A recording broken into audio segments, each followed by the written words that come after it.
Hi, I'm Alex Howard, and welcome to this week's episode of In Therapy, where we follow real-life people on their therapeutic journeys. This week, we're exploring a particularly sensitive subject of losing those we care about to suicide, and making sure that we have the care and the support that we need. Please note that if suicide is something that you've been affected by, this may be a particularly triggering episode. So I want to encourage you to listen to your own sense of safety and support in what does and doesn't feel okay in terms of watching. You may decide that this is one to skip. If you haven't already, please do like and subscribe and click the bell icon to be notified as new episodes are released. And do follow my Instagram at Alex Howard Therapy for daily inspiration and support. This week, we catch up with David, who came to In Therapy to work on his depression. Last time, we focused on taking small emotional risks to be more open and honest about how he feels, so that emotions don't build to a point where they feel overwhelming. I gave David the homework of choosing someone he feels he can confide in to test the water.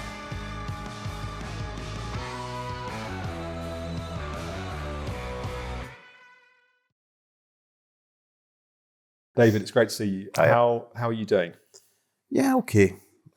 I need a little bit more than that to work with. Walk me through the last few weeks. Yeah, it's been a strange couple of weeks. I've been very busy and working a lot.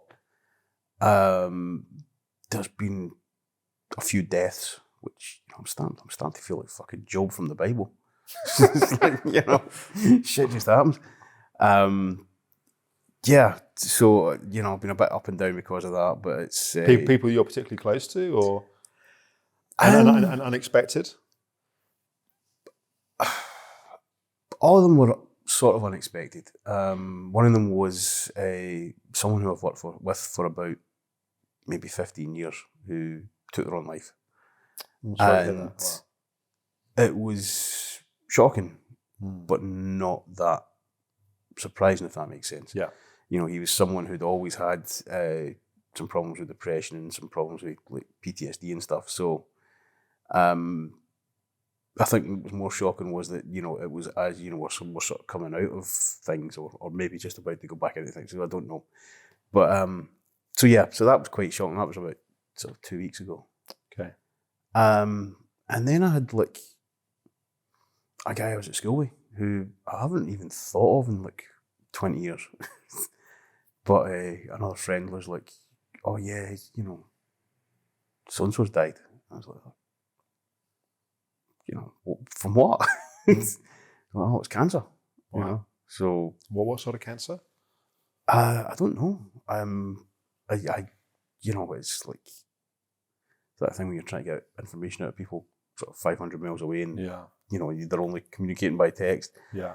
I think it had, it hadn't been sudden, I know that much, because they had been having like sort of fundraisers and stuff for him. Okay. But yeah, so it was kind of weird because it was just sort of like, as I say, it was someone I hadn't thought of in a long time, but I used to walk to school with this guy every day. Wow. Wow. So it was a bit kind of, that was quite kind of shocking, but at a remove. And then a friend of my parents died. And this was like one of these sort of relationships that you have where someone's not actually a blood relative, but you still they still have that kind of place in your sort of family or whatever where you kind of call them uncle or think of them as an uncle and stuff like that. So yeah. And what was the circumstance?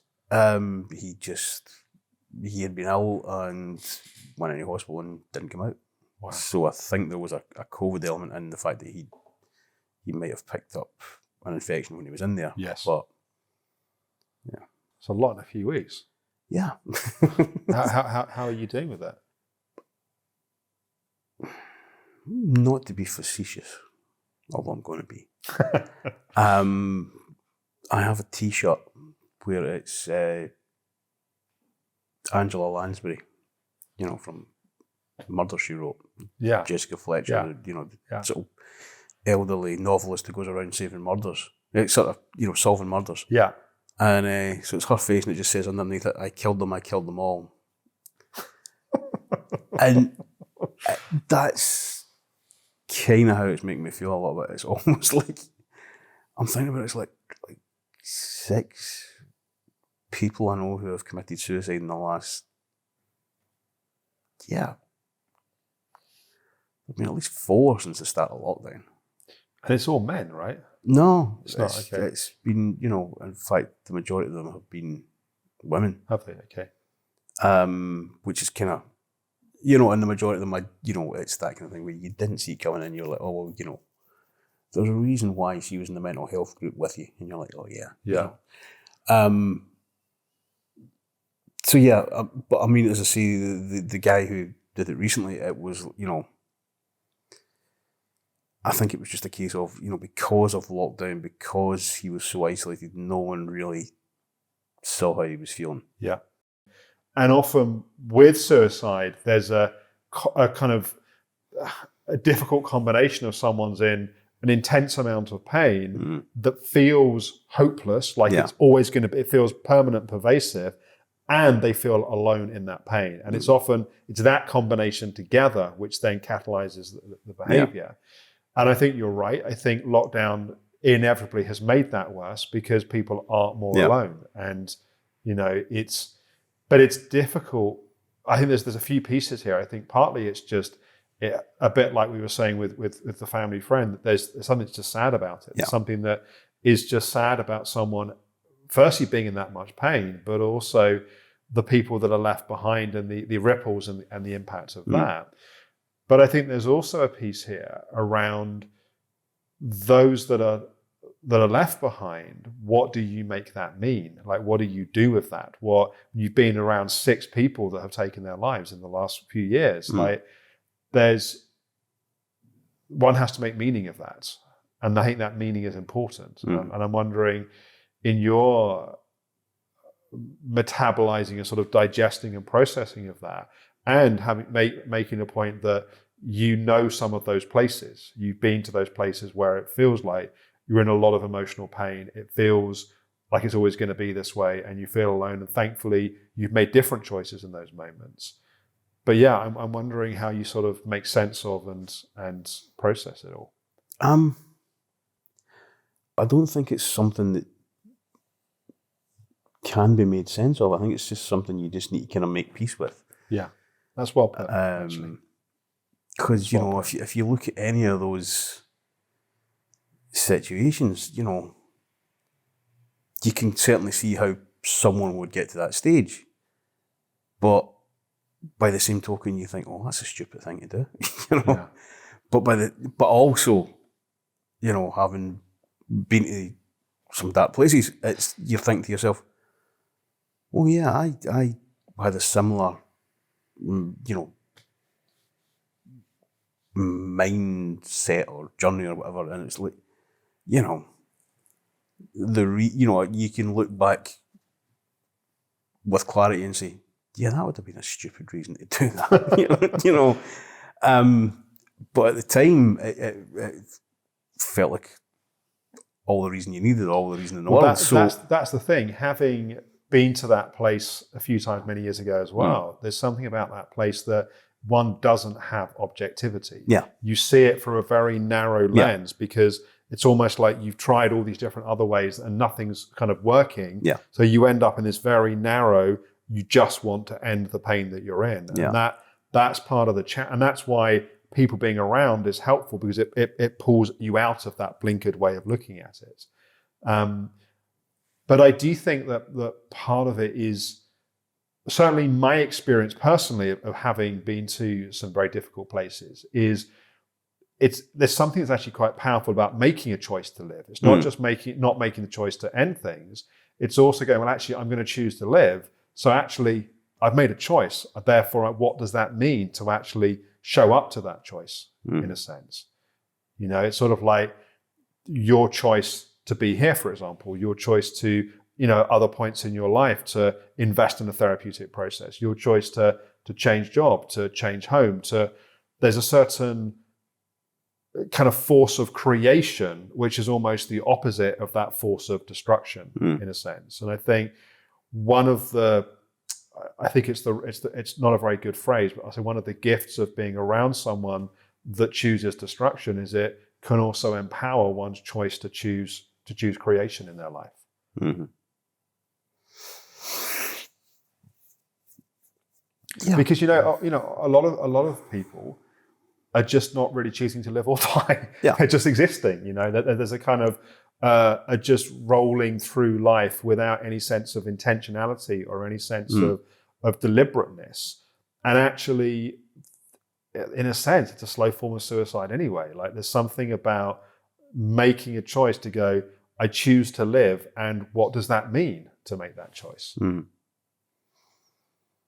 I mean, what I would say is it's definitely made me take the time to check in on people. Yeah.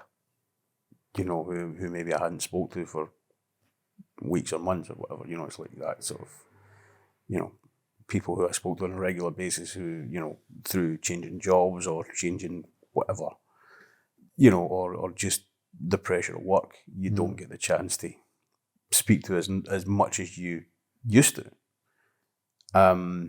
So it has made me sort of, I don't think check up, but check in. I think that's right. And that, sort of like, how you doing? And that is one of the most powerful things that we can all do in terms of suicide prevention, is if you haven't heard from someone for a while or you feel concerned about someone, finding an excuse to just, or not even have an excuse, just checking in with them. Yeah. But there's also that piece on the other side of asking for help and reaching out for help. And I was very struck in our last session, what you shared about the experience you had on the tube. It was very, very powerful on a number of levels, actually. And I also wonder how you've been sort of after that, and what we talked about after that around, in a sense, wanting that care and that support from others and opening up and you asking more for help and being more emotionally open. And that was part of my sort of invitation to you in terms of homework, to just explore being a little bit more emotionally honest and open. And I wonder how you've been doing with that. Well, I haven't hugged any more strangers on the tube. The day's not over. Yeah, that's true. Who knows what could happen on the way home. I do have to get 2 tubes to get home, so there's 2 chances. Yeah, I mean, I don't know. I think I've been trying to be more open, but I don't think I've been particularly successful.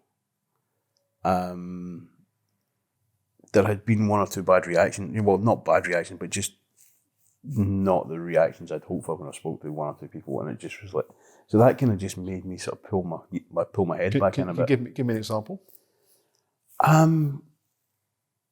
It was just I had sort of, I think one of them I'd sort of,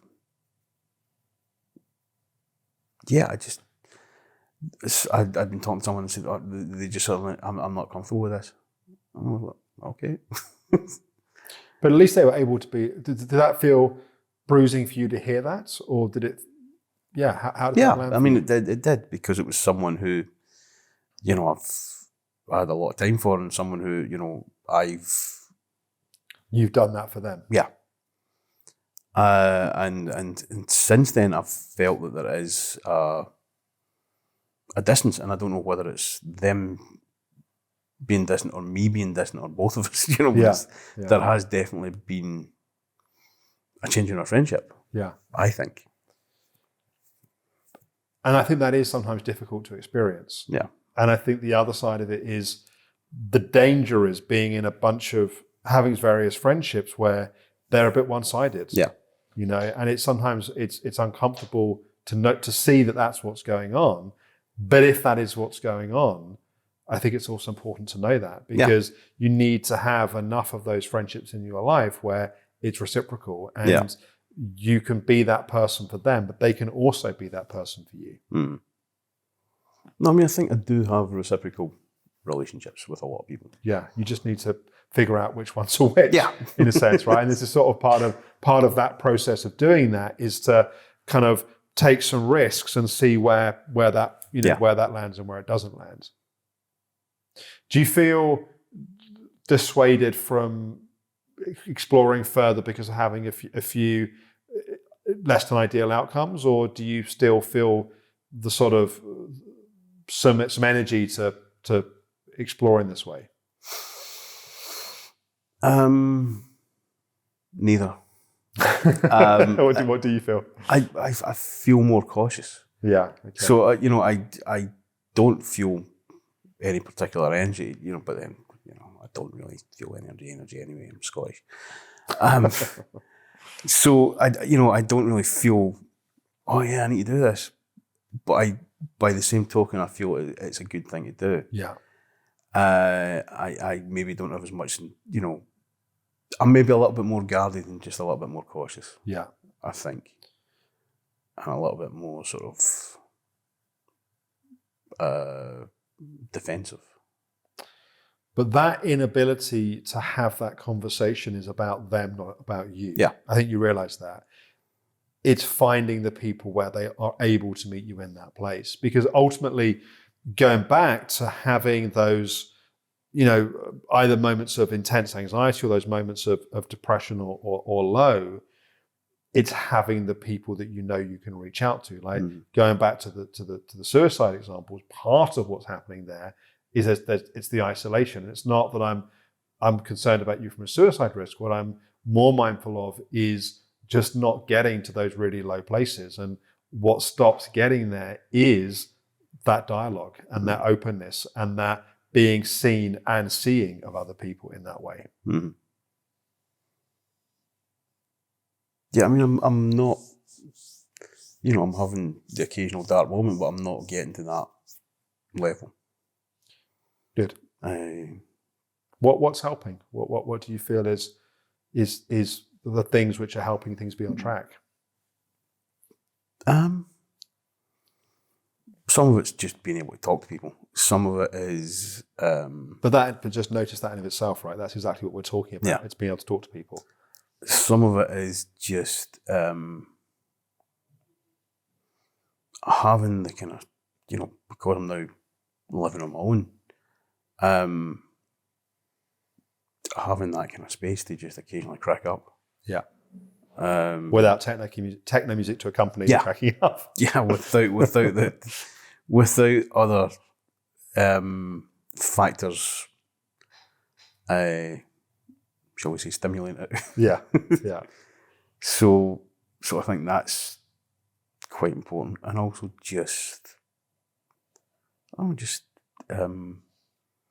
I've been doing the kind of meditation thing, and also just distraction. I'd frame that slightly differently. I think part of it is that you've got, a job that's, I think, a bit more stimulating, a bit more challenging, a bit more satisfying, and there's more in life to feel optimistic about. But it's my sense. Is that true? Yeah, possibly. I mean, the job's been quite stressful recently, and a lot of that is to do with the fact that my boss decided to spend 3 weeks moving to Northern Ireland. I did feel a little bit burnt out, and in fact I took a day off last week, which was the first time I took a day off in fucking ages since starting the job. And I had a really sort of strange weekend where I just slept a lot. To the extent that I, and I don't know whether it was, exhaustion or laziness or crippling depression or what it was, but I just didn't get out of bed on Sunday at all. Did you feel better for it? Yeah. Yeah. Well, there you go. There's your answer. Your body wanted to rest, right? Yeah. So, I just, got up and emptied the litter tray and fed the cat, and that was it. Yeah. Sounds great. Yeah. You had a second date? Yeah. How did it go? Yeah, it was fine. It was pleasant. I don't feel a huge sparker in there, but it's, we had a nice time. So we'll see. How are you feeling in yourself? Like, did you feel able to be yourself? And we were talking about being as authentic as you can in those situations. Yeah, pretty much. Yeah. How stable is your mood these days? Obviously, there's ups and there's downs, and you had some quite heavy stuff that's been happening obviously the last few weeks. But compared to how it was historically, how it is now, what is that contrast? I think there's definitely a lot more equilibrium. There's definitely a lot more sort of. Yeah, it's not quite so drastic. A sort of, peaks and troughs. Yeah. So yeah, it's definitely a lot easier. Are you being fairly consistent still in terms of your meditation and your tools and that sort of thing? Yeah, good. Yeah, no, I'm still doing it at the end of every sort of working day. Yeah. Just as that sort of, to draw the line under the work. Yeah. I mean, if we kind of recap a little bit where we are, changing living situation has clearly helped a lot. Yeah. Changing job has clearly helped, although it's brought its own new stresses, but it certainly helped. Meditation has definitely helped and is helping. Yeah. We've been looking at the kind of Jiminy Cricket's sort of inner critic, judgmental voice, and there's definitely been some movement, I think, that's there. There's then your relationship with your feelings and emotions, and you being more open to them, and there's obviously been some movement with that. What we've now been exploring a bit more is how do you also be more, not just be open to yourself, but also being more open to other people. Yeah. There's a lot of good pieces that are here. It feels like, I guess I'm interested from your perspective, what feels next? Like the relationship piece also sounds like there's some movement. It's not obviously there yet, but as you kind of look into the next kind of 3-6 months, and if you could wave a magic wand of what you would like to work on or be different, what would you say? I think definitely the relationship thing is part of it, and just sort of kind of building that confidence. And I think, just getting more of a handle on sort of emotions and thoughts. I mean, it's a lot better than it was. Yeah. But there are still times when there's just, it's just not great. There been any of those recently? Yeah, but nothing huge. Can you give me an example? I mean, it was there was no specific trigger. I just felt bad. When was that? Just about last week. Okay. Walk me through what happened. There was just one day where I just felt really down, and there was no, as I say, there was no specific trigger. There was nothing, I hadn't had any interactions with anyone who, that had been bad. It was just, I just suddenly felt really bad. And I just sort of had to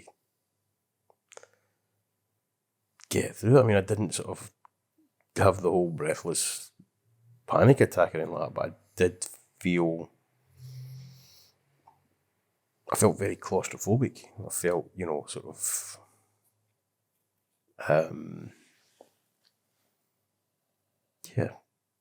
just that I wanted to sort of escape or smash something up. Yeah.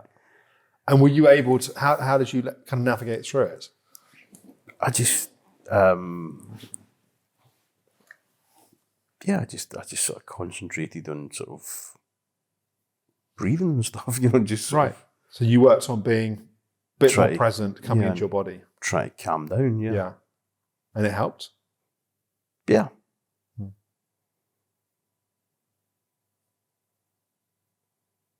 But as I say, it's,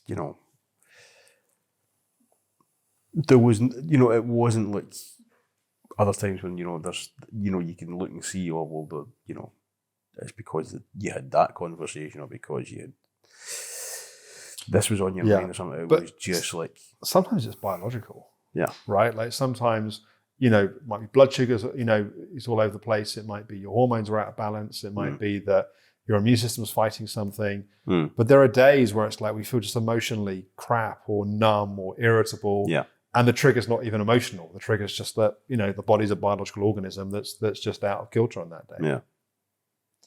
But I think what's important is when that happens, how you are with it. And it sounds like, whereas in the past, there might have been an escalating of it and a sort of what's happening, why is it happening? And it sounds like you were able to recognize what was going on, not really know why it was going on, but be gentle with yourself with it. And that was enough for it to, it to move through and for you not to be too thrown off by it. Yeah. I think you're doing a lot of things right. I think there's a lot of good pieces in place. I'm glad to hear you say that the relationship piece remains the focus, because I think that's the place where there is significant mileage for growth, let's say, both in terms of developing that capacity to be more authentic, but also having more emotional support. Like, you're still doing life on your own. You've got friendships and you've got some families, but there's a inevitable place within you that wants to love and to be loved and wants intimacy and wants support. And it's not just a human want, it's a human need in its own way. And that's not to say that one should be in a relationship when it's not the right relationship and healthy. It's better to be on one's own and work on oneself. But it feels like that is the next piece in a sense. And I'm really curious to hear how it goes, and it sounds like hopefully there will be a third date. And if there isn't, it doesn't work out, then it's, I think it's back to playing the numbers game and going out there and creating opportunity. Yeah. Well, I took your producer's advice and I've joined Hinge and stuff like that. So. Oh, you have? How can you not tell me about that? Oh, nothing's happened on it yet. So, it's like, But you've put a profile up? Yeah. And you got some feedback on it? From friends. Yes. Yeah. You did? Good.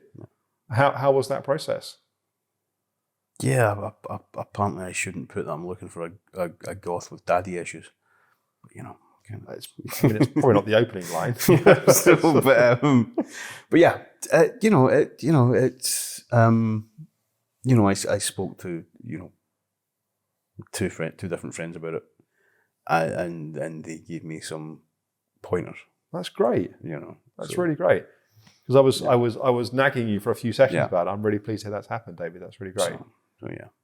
So we're waiting with bated breath to see the response. Yeah. I feel like you're on the right track. I think, I'm sorry to hear that you've had some heavy stuff obviously going on these last weeks. And I think just giving some space and letting yourself feel the sadness and be with the sadness is definitely part of that. And staying proactive in terms of the relationship piece, and let's see how that moves. Do you have any questions for me today? Not at the moment. Okay. Good. Keep going. Cool. I hope you found this week's episode of In Therapy helpful. And this topic of suicide and losing those that we love is obviously a very sensitive and delicate one. We have posted some resources below the video, and I think that one thing that David said that I think is really quite powerful is that if we have concern for people around us, we don't need to check up on them, but it's checking in. It's just touching base to see how people are doing. It's also building that support network around us of people that can do that for us. And that's where this emotional courage that David and I talked about in his last session comes in.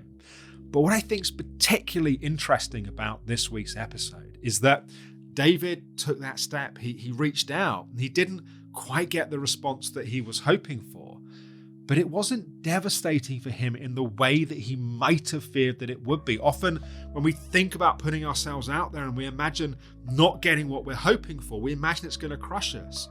But that often isn't the case. The very act of asking for help and support is an act of self-care. It's an act of self-love. And sometimes it just takes a while to find the right people to really be there for us. And it's so great to see David doing as well as he is, despite the really challenging things that are happening. The investment that he's making in himself with his meditation practice, with his self-awareness, with his using what he's learning, is meaning that he's in a much more open and a much more solid place. And it's a real privilege to see that. In next week's episode, we're going to be catching up with Sanaya. I look forward to seeing you then.